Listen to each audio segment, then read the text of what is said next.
Hello বন্ধুরা, সবাইকে স্বাগত জানাই আবারও আরেকটি খুবই গুরুত্বপূর্ণ জিকে ক্লাসে। আজকে আমরা এসএসসি এমটিএস এর 15 নম্বর ক্লাস নিয়ে চলে এসেছি। এর আগে 14খানা ক্লাস হয়ে গেছে। যে কোশ্চেনগুলো আমরা আলোচনা করছি সেগুলো হচ্ছে এসএসসি এমটি 2025 এসেছিলো। 2025 এর এক্সামে এক একটা শিফট ধরে ধরেই কিন্তু আমরা ক্লাসগুলো করাচ্ছি। তো আজকেও সেরকমভাবে 25খানা করে কোশ্চেন রয়েছে এবং প্রত্যেকটা কোশ্চেন আমরা কিন্তু একদম বিস্তারিতভাবে ব্যাখ্যা সহ আলোচনা করব, ঠিক আছে? শুধু কোশ্চেন আনসার নয়, কোশ্চেন আনসারের পাশাপাশি কিন্তু ব্যাখ্যা থাকবেই, যেমনটা আমরা আগের ক্লাসগুলোতে করেছি। তো যারা আগের ক্লাসগুলো দেখোনি তো অবশ্যই বলবো ডেসক্রিপশানে দেখো, প্লে লিস্টের লিঙ্ক রয়েছে, তো সেই লিঙ্ক থেকে কিন্তু এক এক করে কিন্তু ক্লাসগুলো দেখে নেবে, ঠিক আছে? তো চলো দেখে নিই আজকে ক্লাসের ফার্স্ট যে কোশ্চেন রয়েছে, নিম্নলিখিত কোনটি ব্লিচিং পাউডারের ব্যবহার? ব্লিচিং পাউডারের ব্যবহার কোনটা? তো অপশানগুলো দেখো, যার মধ্যে সঠিক অ্যান্সার যেটা হয়ে যাবে সেটা হচ্ছে অপশান নাম্বার বি। অনেক রাসায়নিক শিল্পে জারক হিসেবে ব্যবহৃত হয়। অনেক রাসায়নিক শিল্পে জারক হিসেবে ব্যবহৃত হয় কিন্তু ব্লিচিং পাউডার। তো এখান থেকে দেখে নাও, ব্লিচিং পাউডারের রাসায়নিক নাম হচ্ছে ক্যালসিয়াম হাইপোক্লোরাইট, CaO Cl2। এটি পানীয় জলকে জীবাণুমুক্ত করতে, টেক্সটাইল শিল্পে সুতি ও লিনের ব্লিচ করতে এবং রাসায়নিক শিল্পে জারক হিসেবে ব্যবহৃত হয়। তারপরে চলে যাও 2 নম্বর কোশ্চেন। 1969 সালে ভারতে কয়টি ব্যাংক জাতীয়করণ করা হয়েছিল? 1969 সালে ভারতে কয়টি ব্যাংক জাতীয়করণ করা হয়েছিল? সঠিক অ্যান্সার কী হবে? না, সঠিক অ্যান্সার অপশান নাম্বার বি, 14খানা ব্যাংকে জাতীয়করণ করা হয়েছিল।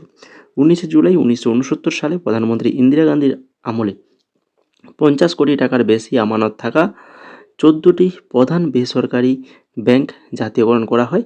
পরবর্তীতে 1980 সালে আরও 6টি ব্যাংক জাতীয়করণ করা হয়েছিল, ঠিক আছে? তারপরে দেখো 3 নম্বর কোশ্চেন।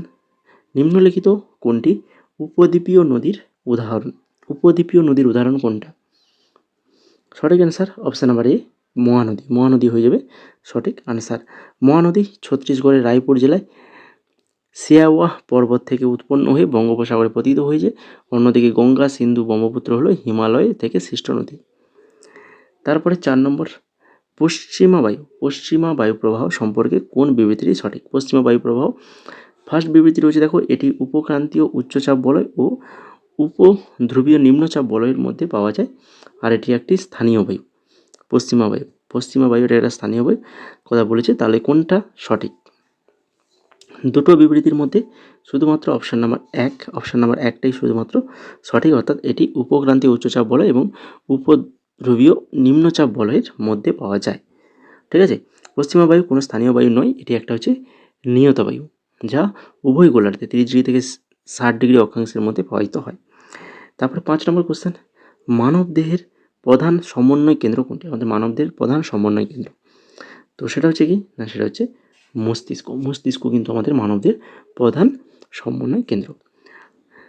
স্নায়ুতন্ত্রের কেন্দ্রীয় অঙ্গ হলো মস্তিষ্ক, যা দেহের সমস্ত স্বেচ্ছাধীন ও সক্রিয় কার্যকলাপের বার্তা গ্রহণ, বিশ্লেষণ ও সমন্বয় সাধন করে। তারপরে 6 নম্বর কোশ্চেন, নিম্নলিখিত কোনটি গৌতম বুদ্ধকে সংসার ত্যাগ করতে অনুপ্রাণিত করেছিল?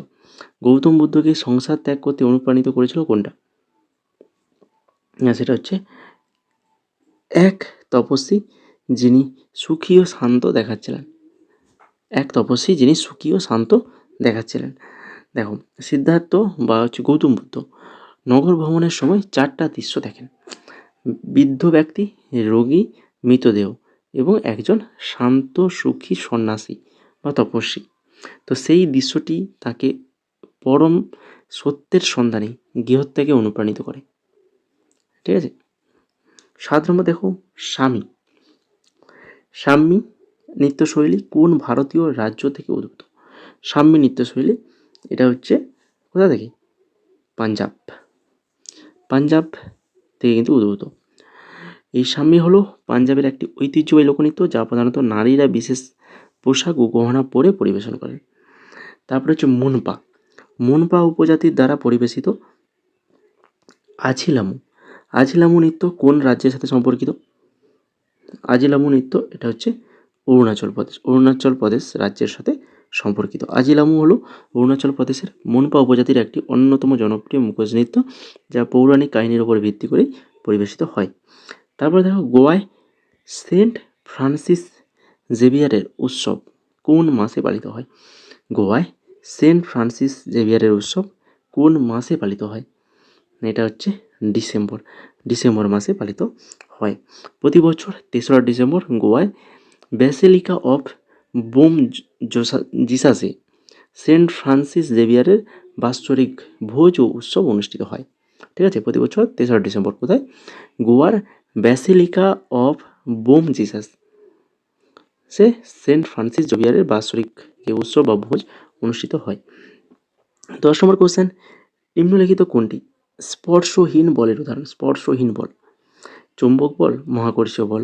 তো চুম্বক বল এবং মহাকর্ষীয় বল দুটোই কিন্তু স্পর্শহীন বল।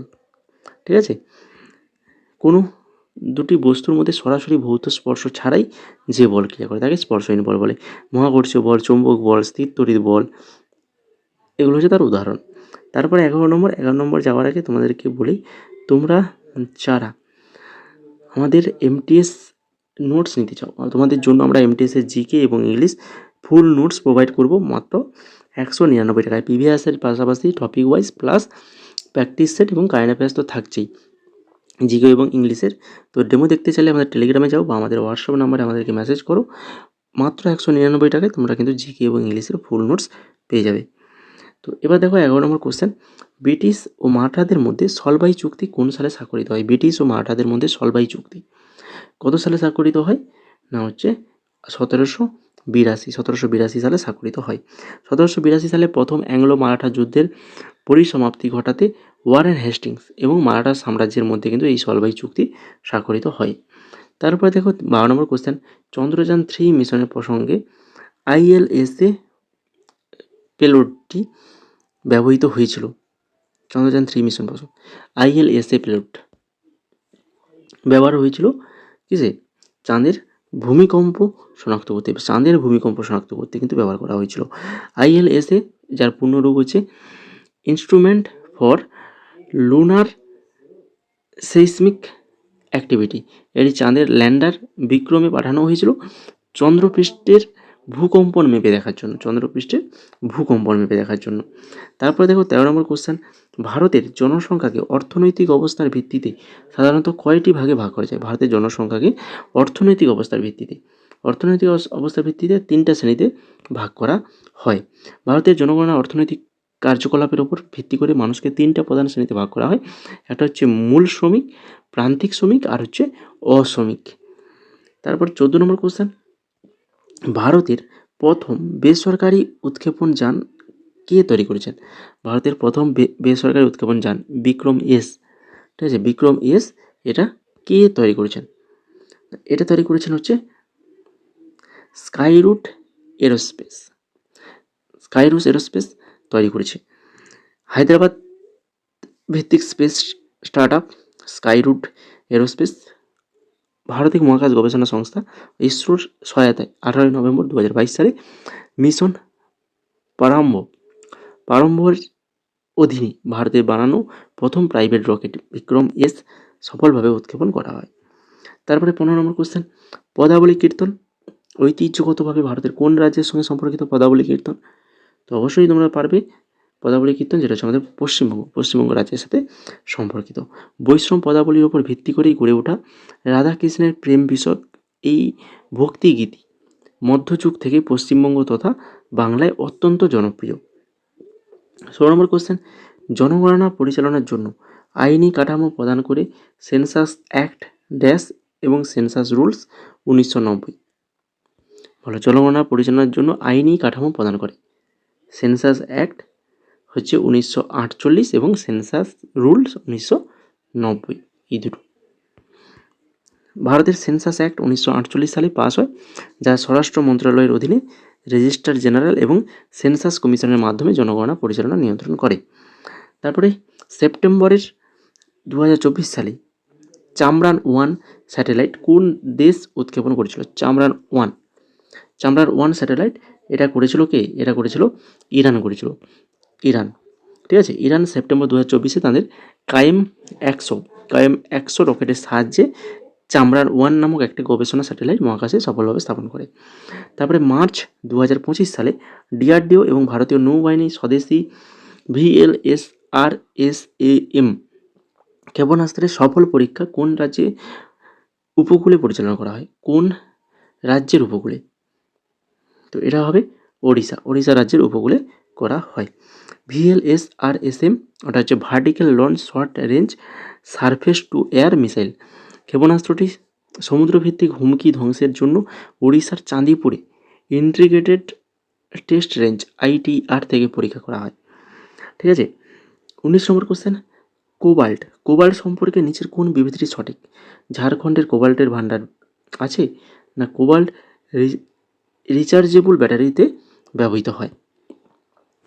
সঠিক অ্যান্সার কী হবে? না সঠিক অ্যান্সার দুটোই, অপশান নাম্বার সি হয়ে যাবে আমাদের সঠিক অ্যান্সার, 1 এবং 2 উভয়। অর্থাৎ কোবাল্ট সম্পর্কে যে বিবৃতি দুটো দেওয়া রয়েছে এখানে দেখো, ঝাড়খণ্ডে কোবাল্টের ভাণ্ডার আছে, একদম সঠিক, এবং কোবাল্ট রিচার্জেবল ব্যাটারিতে ব্যবহৃত হয়, এটাও কিন্তু সঠিক। ভারতের কোবাল্টের উপস্থিতি প্রধানত ঝাড়খণ্ড, সিংভূম জেলা, ওড়িশা এবং নাগাল্যান্ড দেখা যায়। লিথিয়াম আয়ন ব্যাটারি ক্যাথোড তৈরিতে এটি কিন্তু ব্যাপকভাবে ব্যবহৃত হয়। তারপরে ভারতে প্রথম জাতীয় জুডো চ্যাম্পিয়নশিপ কোন সালে অনুষ্ঠিত হয়? ভারতে প্রথম জাতীয় জুডো চ্যাম্পিয়নশিপ এটা হয়েছিল 1966 সালে অনুষ্ঠিত হয়েছিল। Judo federation of India JFI 1965 সালে গঠিত হয়। তার পরের বছর 1966 সালে প্রথম জাতীয় জুডো প্রতিযোগিতা আয়োজিত হয়। তারপরে অভিনেতা প্রেম চোপড়ার আত্মজীবনীটির নাম কি? প্রেম চোপড়ার আত্মজীবনীর নাম কোনটা? না সেটা হচ্ছে প্রেম নাম হ্যাঁ মেরা, প্রেম নাম হ্যাঁ মেরা প্রেম চোপড়া, প্রেম নাম হ্যাঁ মেরা প্রেম চোপড়া, এটা কিন্তু প্রেম চোপড়ার আত্মজীবনী। এই আত্মজীবনীটি প্রেম চোপড়া তার কন্যা রক্ষন্দা চোপড়ার সাথে কিন্তু যৌথভাবে রচনা করেন। 22 নম্বর কোয়েশ্চেন, 2020 সালে পাবলিক সেক্টর ব্যাঙ্কগুলোর মেগা একীভূতকরণের কোন কোন ব্যাংক ইউনিয়ন ব্যাংক অফ ইন্ডিয়ার সাথে একীভূত হয়েছিল? ইউনিয়ন ব্যাংক অফ ইন্ডিয়ার সাথে একীভূত হয়েছিল 2020 সাল, সেটা হচ্ছে আন্ধ্রা ব্যাংক এবং corporation bank, option number C হয়ে যাবে সঠিক অ্যান্সার। 1 এপ্রিল 2020 সালে কার্যকরী এই মেগা মার্জারে আন্ধ্রা ব্যাংক আর হচ্ছে কর্পোরেশন ব্যাংক একীভূত হয়ে ইউনিয়ন ব্যাংক অফ ইন্ডিয়া অংশে পরিণত হয়, ইন্ডিয়ান ব্যাংক অফ ইন্ডিয়া। তারপরে দেখো 23 নম্বর কোশ্চেন, কুস্তি প্রতিযোগিতায় প্রতিটি ম্যাচ পরিচালনার জন্য রেফারিং টিমে কারা থাকেন? রেফারিং টিমে ম্যাচ চেয়ারম্যান আর হচ্ছে রেফারি। কী হবে? সঠিক অ্যান্সার হবে অপশান নাম্বার সি, 1 এবং 2 উভয়ই। অর্থাৎ রেফারিং টিমে থাকে ম্যাচ চেয়ারম্যানও থাকে, রেফারি থাকে। ঠিক আছে, আন্তর্জাতিক কুস্তি নিয়ম অনুযায়ী একটি ম্যাচ পরিচালনার রেফারিং টিমে 3 জন থাকেন, একজন রেফারি, একজন বিচারক আর হচ্ছে একজন ম্যাচ চেয়ারম্যান। ঠিক আছে, তারপরে দেখো হাওয়া মহল কোন দেবতার উদ্দেশ্যে নিবেদিত? হাওয়া মহল বড় দেখি এটা, সঠিক অ্যান্সার কী হবে? কৃষ্ণের সাথে যুক্ত। 1799 সালে জয়পুরের মহারাজ সওয়াই প্রতাপ সিং নির্মিত যে হাওয়া মহল, সেই হাওয়া মহলের বাহ্যিক কাঠামোটি ভগবান কৃষ্ণের মুকুটের আকৃতিতে ডিজাইন করা হয়েছিল, এটা। তারপরে 1969 সালে দাদা সাহেব ফালকে পুরস্কার প্রথম প্রাপক কে ছিলেন? 1969 সালে দাদা সাহেব ফালকের পুরস্কারের প্রথম প্রাপক তিনি হচ্ছেন দেবিকা রানী হয়ে যাবে সঠিক অ্যান্সার। ভারতীয় চলচ্চিত্রে অসামান্য অবদানের জন্য 17তম জাতীয় চলচ্চিত্র পুরস্কার প্রদান অনুষ্ঠানে প্রথম দাদা সাহেব ফালকে পুরস্কার পান অভিনেত্রী দেবিকা রানী, যাকে first lady of Indian cinema বলা হয়। কাকে বলা হয়? দেবিকা রানীকে, এটাও মনে রাখো। তো এই ছিল আজকের খুবই ইম্পর্টেন্ট 25খানা কোশ্চেন। আশা করি সবার ভালো লেগেছে, সবাই লাইক কমেন্ট শেয়ার করে ফেলেছো। যারা নতুন রয়েছে চ্যানেলটাকে সাবস্ক্রাইব করে রাখো, তবে কি গিয়ে কিন্তু পরবর্তী ক্লাস তোমাদের কাছে পৌঁছবে, নাহলে কিন্তু পৌঁছবে না। আর আমাদের এখন বর্তমানে গ্রাম পঞ্চায়েত GD এবং MTS এই 3টের ক্লাস চলছে। তো প্রত্যেকটা ক্লাসের লিঙ্ক তোমরা এই ডেসক্রিপশানে পেয়ে যাবে, ক্লাসগুলো দেখে নেবে। চ্যানেলটাকে সাবস্ক্রাইব করে রাখো, এই ধরনের ক্লাস তোমরা কিন্তু পাবে। আর MTS-এর জন্য তোমরা যদি নোটস নিতে চাও তো অবশ্যই আমাদের হোয়াটসঅ্যাপ নাম্বারে মেসেজ করো। স্ক্রিনে যা কিছু নোটস দেখতে পাচ্ছ এই সমস্ত কিছুই তোমাদেরকে দেওয়া হবে মাত্র 199 টাকায়, সরাসরি তোমাদের হোয়াটসঅ্যাপ নাম্বারে পেমেন্ট করলেই কিন্তু এই হোয়াটসঅ্যাপ নাম্বারে সরাসরি পিডিএফগুলো প্রত্যেকটা পিডিএফ তোমাদের হোয়াটসঅ্যাপে পাঠিয়ে দেওয়া হবে। তাছাড়া MTS ছাড়া যদি তোমরা অন্য কোনো এক্সাম প্রিপারেশান নিচ্ছ তো তোমরা এই দুটো পিডিএফও কিন্তু তোমাদের সঙ্গে রাখতে পারো। জিকের এই গুরুত্বপূর্ণ টপিক যেখানে 2000+ কোশ্চেন অ্যান্সার রয়েছে এবং টপিক ওয়াইজে ইংলিশের যে নোটস, এই দুটো পিডিএফ ভেরি ভেরি ইম্পর্টেন্ট। যদি কেউ নিতে চাও 149 টাকা এই দুটো পিডিএফ তোমরা কিন্তু পেয়ে যাবে, ঠিক আছে। তো কী কী পিডিএফ বর্তমানে আমাদের কাছে অ্যাভেলেবল রয়েছে সেটা তোমরা স্ক্রিনে দেখে নাও। রেলওয়ের জেনারেল অ্যাওয়ারনেস 12,000+ কোশ্চেন রয়েছে, যদি কেউ নিতে চাও 51 টাকায়, মাত্র 51 টাকায় পাবে। সায়েন্সের 8,500 কোশ্চেন রয়েছে, ওটাও কিন্তু তোমরা 51 টাকায় পেয়ে যাবে, ঠিক আছে। প্রত্যেকটা কোশ্চেন অ্যান্সার বিস্তারিত আলোচনা পেয়ে যাবে।